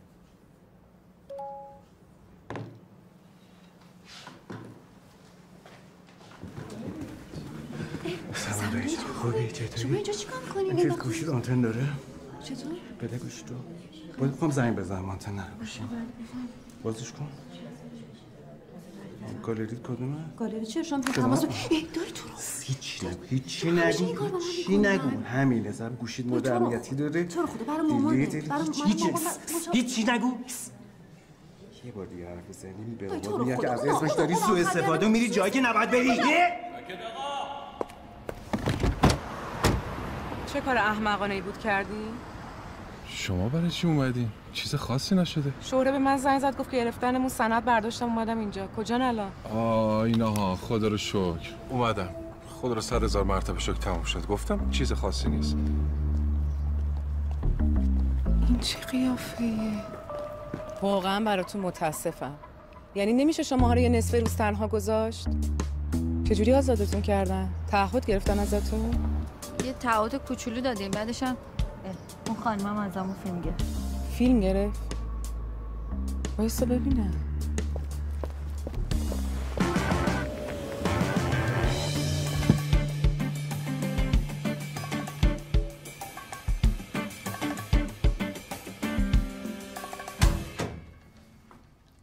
مامان سلام. شد اومدی مردم از گشنگی. خدا بیرون نبده. چی شد بابا؟ سلام حاج آقا، خوب هستیم؟ بیا ببین یه پیتزا برات خریدم بخوری خلقت واش. آخ ببخشید من امروز نرسیدم غذا درست کنم، مشغول جارو پارو بودم. سرم درد میکرد، چشام گذاشتم رو هم. دختر قایم نشه، بیا جلو ببینم. اینجا یک بار دیگه بفهمم از اسم من سوء استفاده کردی برای ورود به جایی، من میدونم و تو و ستاد و اون خانم عملکرد ضعیف شما در مجلس باعث این اتفاقات تو استادیوم ها و خونه و اینا شده ها. مگه شام به شما ندادیم؟ شما کل عملکرد ما رو تو زندگی مجلس بردی زیر سوال؟ بنده انتظارم از شما به عنوان کسی که بهش رأی دادم خیلی بیشتر از ایناست. بابا حاجی جون حالا فردا دیره، خیلی دیره ماهی جان.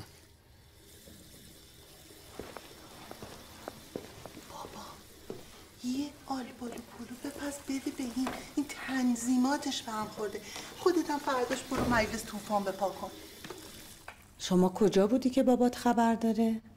هیچی، من رفتم اونجا و داشتم تازه سوژه رو آماده میکردم میپختم، بعد دایی اومد گوشی رو گرفت و شروع کرد پاکسازی کردن و به اصطلاح گفت مورد امنیتیه و اینا. دایی؟ مامان من فکر میکنم دایی با یکی از اون خانمای اونجا سر و سر داشت. جاوید؟ بله. جاوید چی شده؟ ببخشید یوسف، خیلی اذیتت کردیم. همش تقصیر مهتابه. پدر ما رو درآورده با این نامزدش. نامزد داشت، به هم زد. پسر عوضی از آب در اومد. تو سند شرکت یه وام برداشت در رفت. حالا مهتاب مونده و کلی بدهی بانکی. بعدش هم به ما گفت که با همه مردا رو تحریم کنی. آخه همه رو که نمیشه تحریم کرد، میشه؟ نه تحریم که اصلا اشتباهه، حالا از هر نوعش که میخواد باشه. من همینو میگم دیگه. یوسف بیا.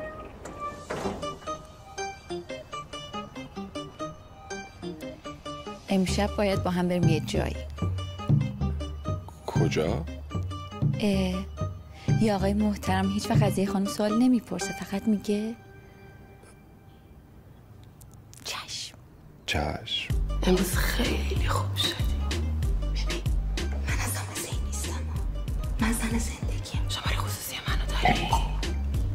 رفتم فال مشترکمونم گرفتم، چقدر خوب در اومد. ببین من تازه فهمیدم اون اسمسی که دادی یعنی چی. فال قهوه، چای، میوه، سکه، تارو، همه چی. میرم بیرون برمیگم. چشم شو بریم. من حواسم هست. ورزشگاه تو که رفتی، برنامه دید و بازی از جاهای دیدنی تو کنسل کن. بچه‌های من نه از لاک پشتی که سیگار میکشه خوششون میاد، نه ماهی که وزن نمیزنه. ولی یوسف اون پسرا نیستا. اصلا یوسف خیلی پسر خوبیه. پسر خوب همون پسر بعدیه که هنوز لو نرفته.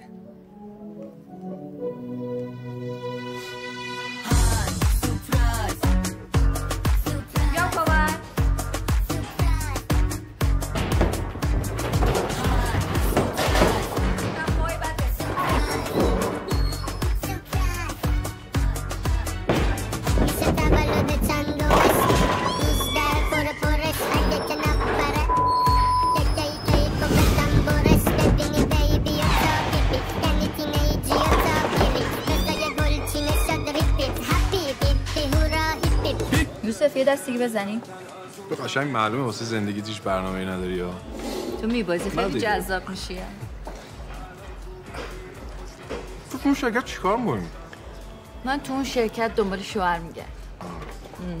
می‌دونم شوهر پیدا نکردی. شوهر کردم، 3 تا شوهر کردم، خوبشم کردم. نکنه زدی تو بیزنس طلا؟ بیزینس که نه، ولی خب مهریم و تاته از همشون گرفتم. با یوسف یکیشون انقدر خوب بود آقا، ولی مهریم زیاد بود، اونم اندر مطالبه نداد، مجبور شدم که طلاق بدم. چند تا بود؟ 15 تا. برو من سیاه نکن. تو سیاهت هم خوبه.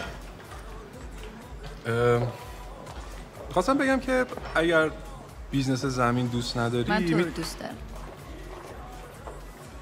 نه بخواستم اگه دلار داشته باشی کار عتیقه هم میتونیم بکنیم.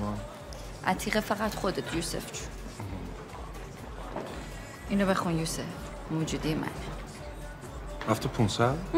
واقعا؟ داره. پشت جمع کن بریم.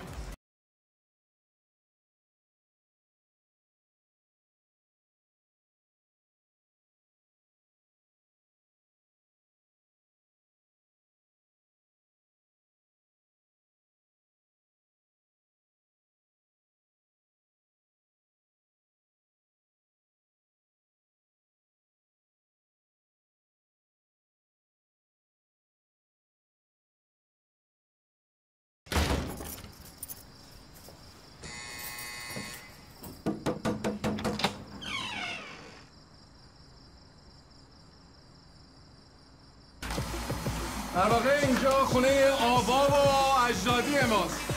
بفرمایید خواهش میکنم خاموشش کنید.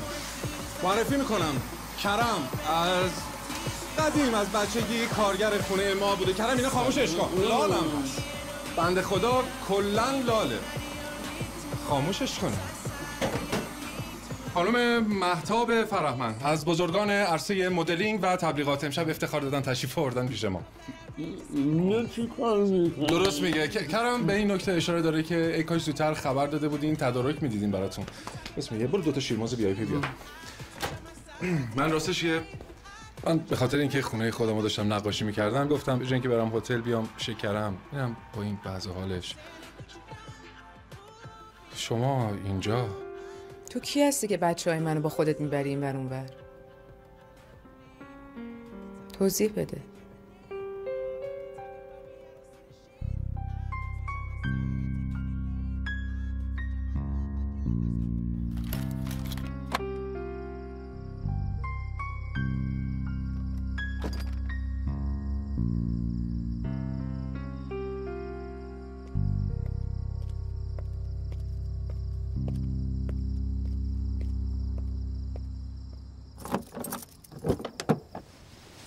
طرف بهش شک کرده داره جمع میکنه از ایران بره، این همه رو تعقیبت کرده پاشد اومدی اینجا و تو نفهمیدی. وای من باید حواسمو جمع می‌کردم. کی بود میگفت تو فقط حواست به سالن مدلینگ باشه، بیرون از اونجا همشون تحت نظرن؟ گن زدی بابا جابی. باشه میدونم با اون حشمت چی کنم. یالا آقا جابی. یالا آبجی چطوری؟ سلام. خودت دیگه یالا نداره که. کسی خونه نیست؟ نه چطور؟ خوبی؟ تنهایی؟ آره. دوتا؟ چی موضوع؟ همینجوری حوض کردم دارم ورزش میکنم گفتم دوتا حالا قضیه توقیف فیلم‌های ماهده چیه؟ امنیتیه. این فیلم‌ها که داری نگاه میکنی چی؟ این هم مورد کاری آبجی.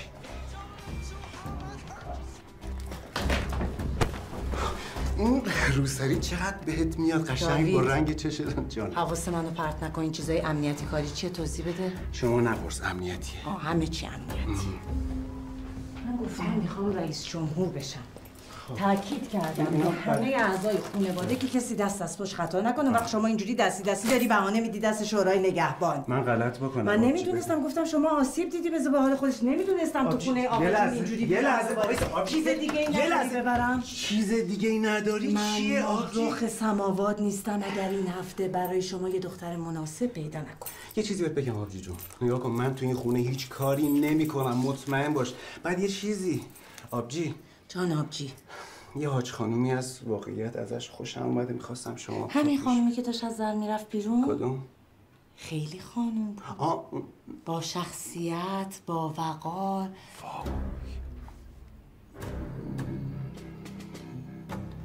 نه اون که نه.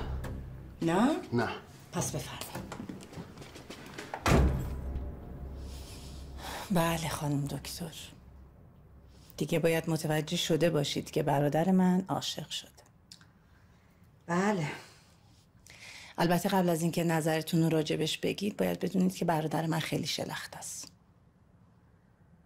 توی خونم دست به سیاه و سفید نزده و نمیزن. خیلی هم ارد میده. خانم سابقش هم به خاطر همه این موارد ازش جدا شد. البته چند ماه یه بار باید یه سکه بابت مهریش پرداخت کنه که دیگه از حقوقش هم چیزی نمیمونه. یه اشکال دیگه هم داره، ترسوه. بله اونو که در جریانم. یعنی دقیقاً اونجایی که باید وایسه درست حرفشو بزنه نمیتونه. یه اشکال اساسی دیگه هم داره که باید بدونم شما بتونید تحملش کنید. چی؟ در مواقع خیلی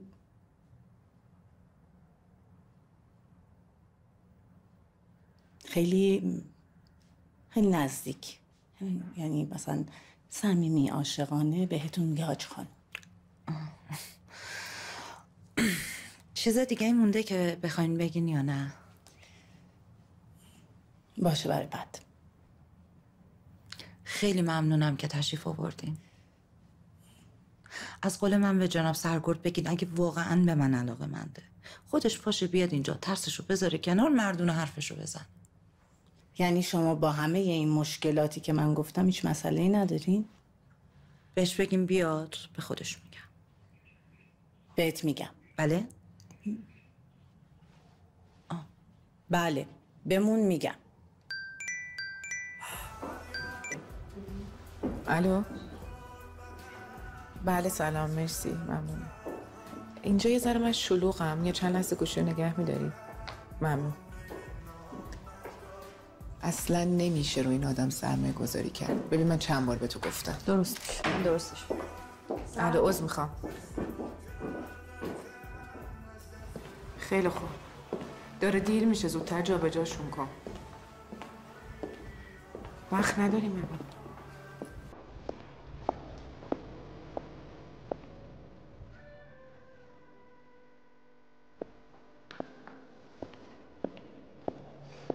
تو معلوم هست کجایی جاوید؟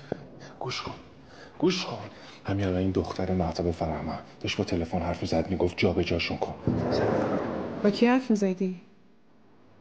با کرم. تو که گفتی اون لاله. هنوزم لاله.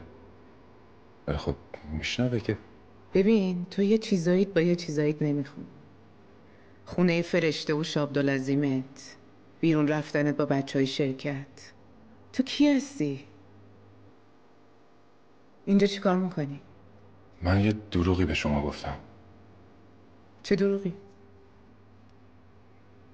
من اصلا به خاطر مانکن شدن اینا اینجا نیومدم.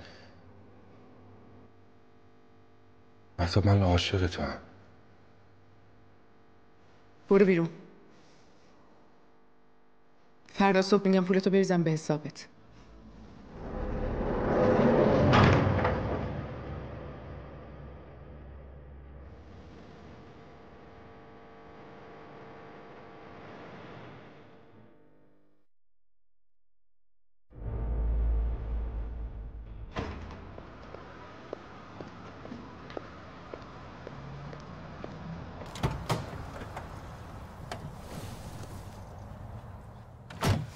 چی شد؟ چرا زنگ میزنی؟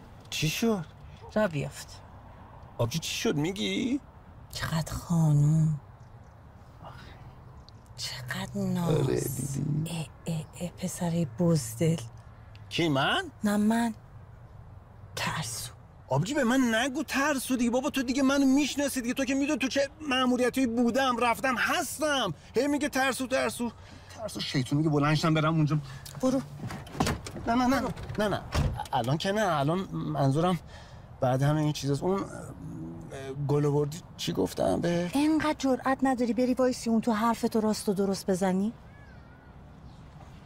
را بیافت. ترسو نیستم.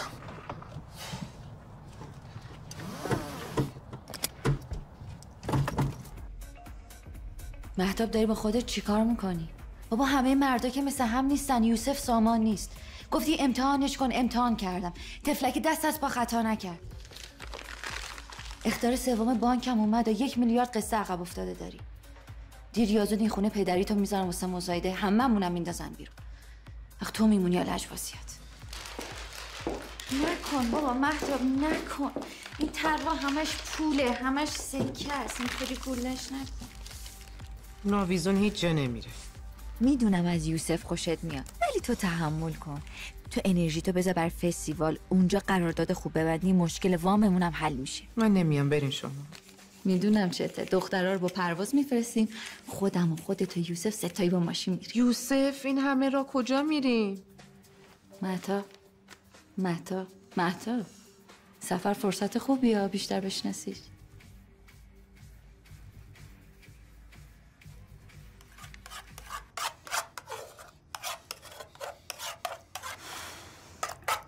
من نمیفهم رفیق چه تو چش دختره شدی بهش گفتی دوستت دارم. اصلا چطور تونستی این کارو بکنی؟ والا سخته، به خدا سخته برگردی به یکی بگی دوستت دارم. گیر افتاده بودم، چی کار میکردم؟ باشم مگه خودت نبودی میگفتی که برو تو چشای دختر نگاه کن، بهش ابراز علاقه کن، بعد ازش اطلاعات بگیر؟ الان به پرونده چه کمکی کرد؟ انداختنت بیرون. فکر میکنم این دختر هیچ ربطی به این دلار نه. حتما من دلار بالا کشیدم. آره من رفتم اونجا همه چی رو گشتم، هیچ سندی هم پیدا نکردم. ببین اگه تو کارت درست بلد بودی مهتاب تو رو بیرون نمینداخت. میفهمی وقتی زنو بهت میگم برو یعنی برو، نرو. اینم متوجه نمیشی حتی. خواهش میکنم تو یکی دیگه راجب نگهداری زنا با من حرف نزن. تو اگه بیلزن بودی باغچه خودتو بیل میزدی با اون طلاق گرفتن افتضاحه. خواهش میکنم بحث شخصیش نکن بابا. من تو چند وقت دیگه قرار بیفتم زندان، متوجه میشی یا نه؟ من چیکار کنم؟ الان به من میگی من چیکار کنم؟ اوه جو بده توم.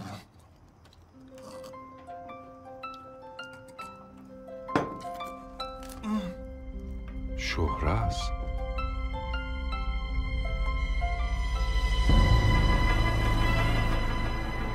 الان تو مهتابو میشناسی بهش گفتی دوستت دارم؟ نه حالا منم اونجوری نمیشناسمش، ولی خب الکی گفتی. نه واقعا خیلی خوشحالم و مهتاب چون خیلی دختر ماهیه، فقط بیچاره شانس نداشت دیگه، هیچ کس قدرشو ندونست. واقعا با هیچ کس نیست؟ نه با کسی رو نداره. ببین میگم برای اینکه یه دلبری بکنی بهش بگو با ما میای آنتالیا. آنتالیا؟ یه فستیوال طراحی لباسه، من و مهتاب تو شرکت کردیم. مهتاب هم که پرواز میترسه، بگو با ماشینتو با هم زمینی میریم. با این ماشین که اصلا نمیشه، این کلی کار داره این ماشین با من شوهر اولیم نمایندگیشو داره، عین او صفر تحویلمون میده. قبول نمیکنه مهتاب. قبول میکنه با من. تو همین امروز مهتاب ببر کافی شاپ، منم ماشین رو میبرم برای تعمیر تا فردا آمادش کنم برای سفر. باید چی من خوشت اومده؟ فکر کردی من کیم؟ یه خانم خود ساخته خوشخط، انقدر قشنگ دروغ میگه آدم حیفش میاد باور نکنه. باورت نمیشه. من یه کافه خوب سراغ دارم که چای ماسالاش حرف نداره. میخوای بریم؟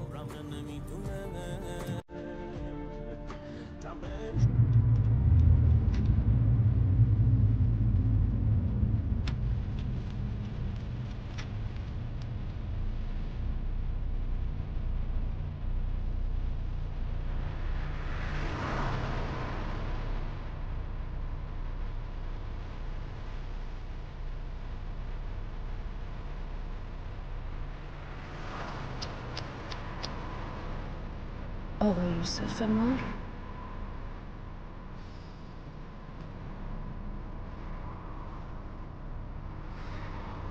الو سلام ماما. خوبی؟ سلام بابا جون، بهتون تبریک میگم. خواستم خدمتون عرض کنم آقا یوسفتون یه تنه زدتون زمین. بره من کجا، این پلنگ کجا؟ من شک ندارم این ماجرا امنیتیه. ای بابا چی میگی مادر من؟ قیافه یوسفو ببین چقدر عوض شده.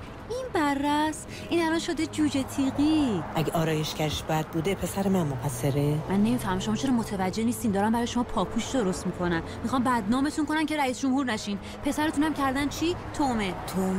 بله. من الان خودم میرم باش حرف بزنم ببینم چه خبره. باشه نه صبر کن. بذار ببینی پشت ماجرا چیه. بلند شدم. بخوابیم مامان. وای آخ چی شد؟ انگشتم رفت تو چشمم. خواهش میکنم مراقب باشین. این چشم که دیگه چشم خودتون نیست، فقط این چشم رئیس جمهور یه مملکته. تمنا میکنم من انگشت نکنین توش. من فکر میکنم داییدم تو این ماجرا دست داره. زنگ بزن به بابات بگو همه رو به خط کنه تا کار دست همتون ندادم ها.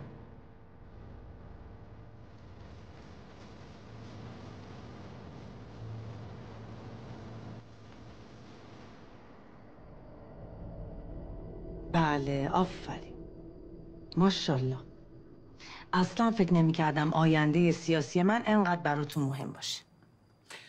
بالاخره از همچین پدری همچین پسری دور از انتظار نیست ماهی جان. ولی این همه تغییر توی شکل ظاهری یکم شک برانگیز نیست؟ اصلا نیست. چشه بگو ماشاءالله. ماشاءالله خیلی هم بهش میاد. که ماشاءالله. دادا شما مگه میگفتی خانم فرهمند و این مدلینگ برمیگرده به اون پرونده امنیتی؟ ما اصلا ورود نمیکردیم. ربطی داره ماما، بارها بهش گفتم که مهتاب خانم فرهمند هیچ ربطی به این پرونده نداره. دایی داره گیر میده، اصرار نه تا تهش برو. حالا تهش هم که برای حضرت عالی بد نشد. اما برا من که خیلی بد شد. کاری تو نگران نباش. بعد شما بعد عمری این وحشی رویاتش با یکی جفت و جور شده. خدا رو شکر. بله خدا رو شکر. حالا شما یه جایی اشتباه داشتیم، بعد مرور کنیم ببینیم کجا بوده دیگه. فکر کنم واجه ببخشید. الو حشمتی، میبینی من جواب نمیدم واسه چی؟ پیداشون کردم. چی؟ گفتم که پیداشون کردم، لوکیشن میفرستم. کجا؟ آقا نزدیکن، لوکیشن نزدیک دلار رو پیدا کردم، تیم کامرا پیدا کردم. سری خودتون رو برسونید آقا، من اینجا منتظرم. الان میام. باشو.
سلام جناب سرن خورشیدی. سرانورد رو گرفتیم. منظورم شهره است. آره، اسم اصلیش زیور دنده بالاست، معروف به شهره سرانورد. بله بله. اون با کامران رابطه یواشکی داشته، دلاری که کامران از بازار جمع کرده بود دستشه. نه اصلا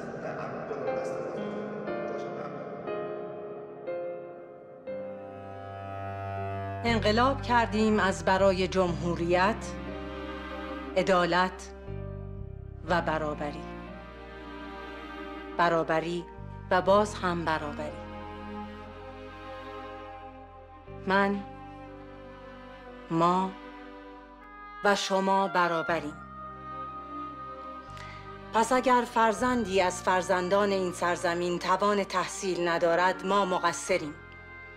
اگر در این مملکت بیماری امکان درمان ندارد، این همه ماییم که فقیریم.